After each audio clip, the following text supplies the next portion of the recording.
She was just helping at a voter registration booth when she saw him. He was unloading water bottles for the event. Tall, quiet, kind smile.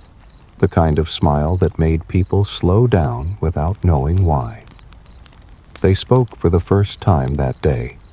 Just small talk about the weather, the music, how crowded it was getting, but something clicked. Then they started talking every week.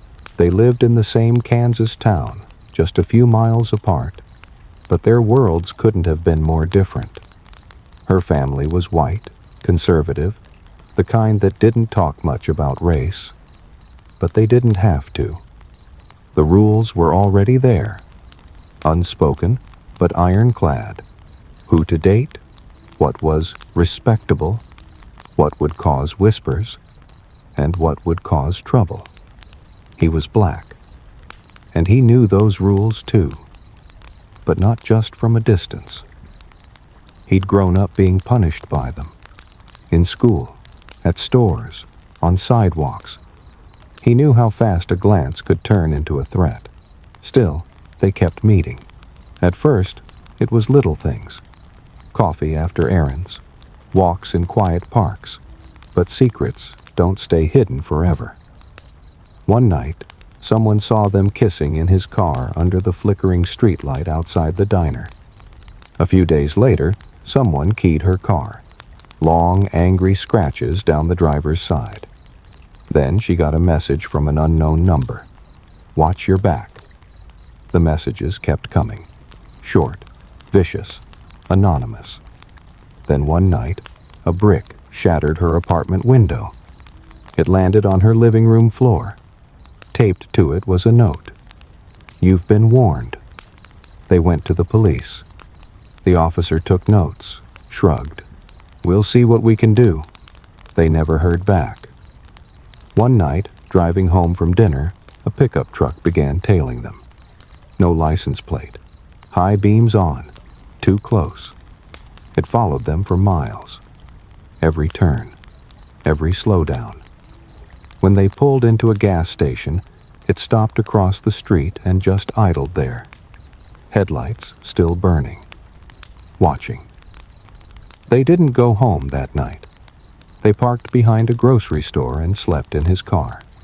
She curled up in the passenger seat, too scared to close her eyes. He stayed awake, one hand on the steering wheel, the other on hers. The next morning, she wrote a letter to the local newspaper. She was done hiding. We love each other. We're not doing anything wrong. We won't be scared anymore. The letter went viral. It spread beyond the county, beyond the state. Some people wrote in to support them. Others told them to keep quiet or move somewhere else. Then the real threats started. He'll be dead before your next kiss. You're next, race traitor. We're watching you.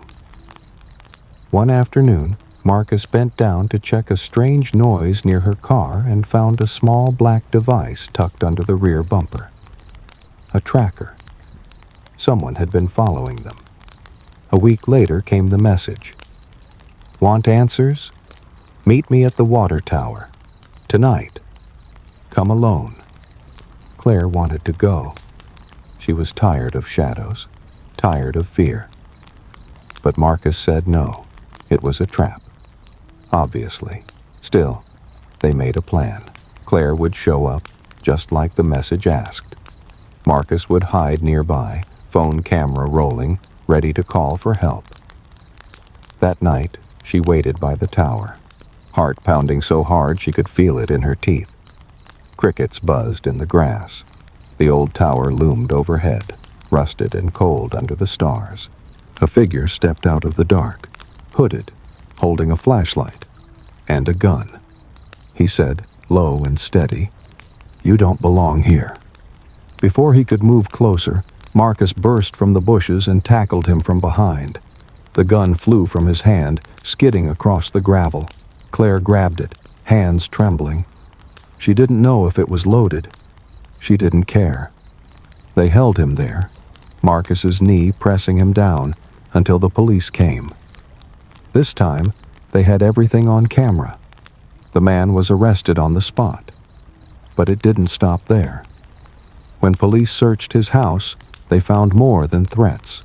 They found lists, names, addresses, photographs, interracial couples, immigrants, people he had labeled impure, people he planned to hunt. He wasn't working alone either. Several others in town were linked to the same hate group, operating quietly, meeting in basements, spreading their poison online and off.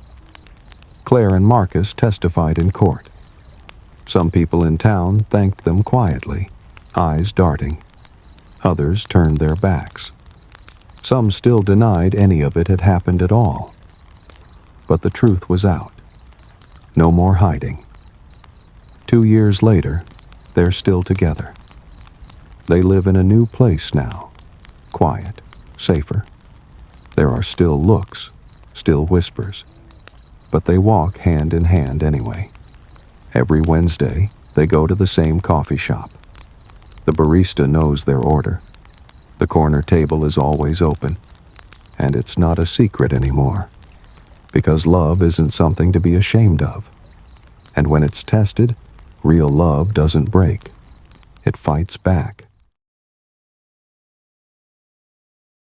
Maya Sharma was the daughter of Indian immigrants, a medical student at Columbia University. She had never broken a rule in her life. Her parents had given up everything to bring her to America, and in return, Maya worked hard, stayed quiet, and kept her dating life non-existent. Until she met Elijah Brooks. Elijah was everything Maya had been warned about.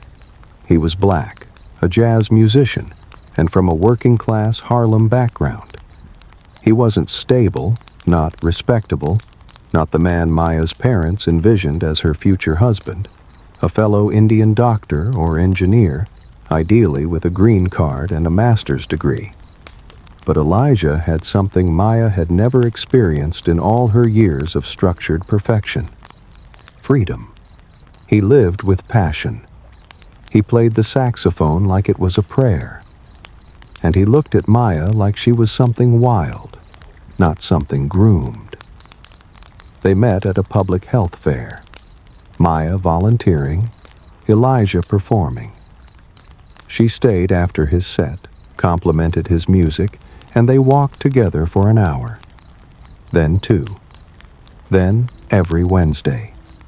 They started calling them Wednesdays. Their day, their safe zone, their secret. Maya didn't tell her parents about Elijah. Instead, she said she was tutoring at the library on Wednesday nights. Her mother was too busy trying to find a match for her in the Indian matrimonial ads. Elijah understood. He didn't like it, but he understood. But secrets have weight. One evening, while they sat on a rooftop sharing falafel, Elijah asked her, "Do you ever see a day when I can come to your house and sit with your parents like a man who matters?" She didn't answer. He smiled, but his eyes dimmed. They made it to 9 months of Wednesdays before the illusion cracked.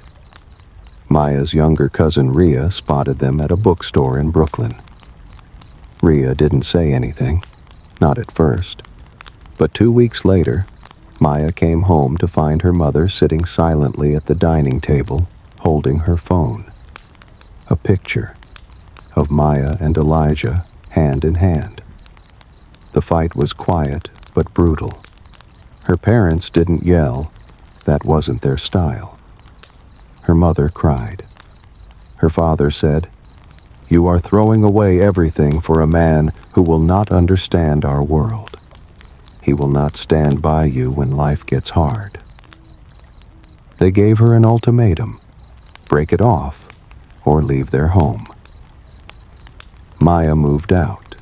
She moved in with a friend. Elijah offered to take her in, but she wasn't ready.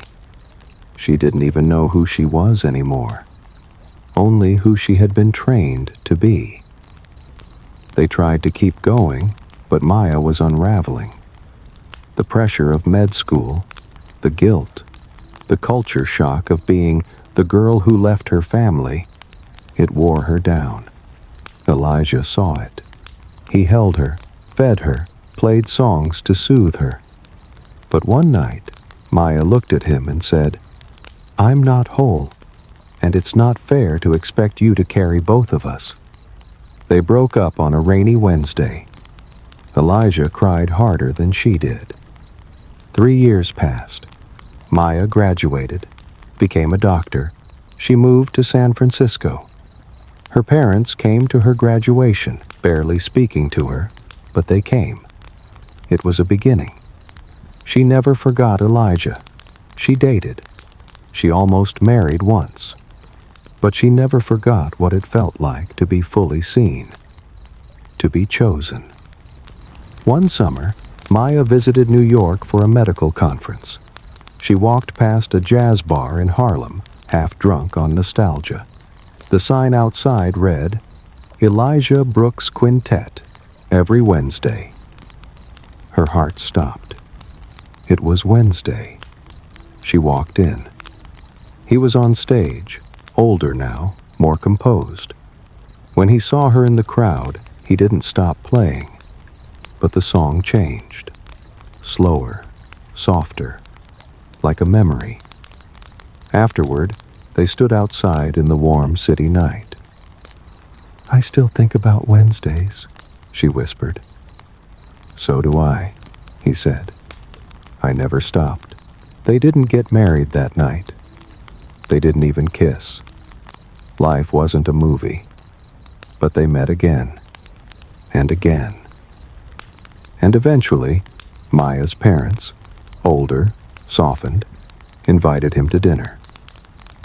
The forbidden love didn't stay forbidden forever, but it stayed hard and earned and true. They didn't get every Wednesday, but they got enough.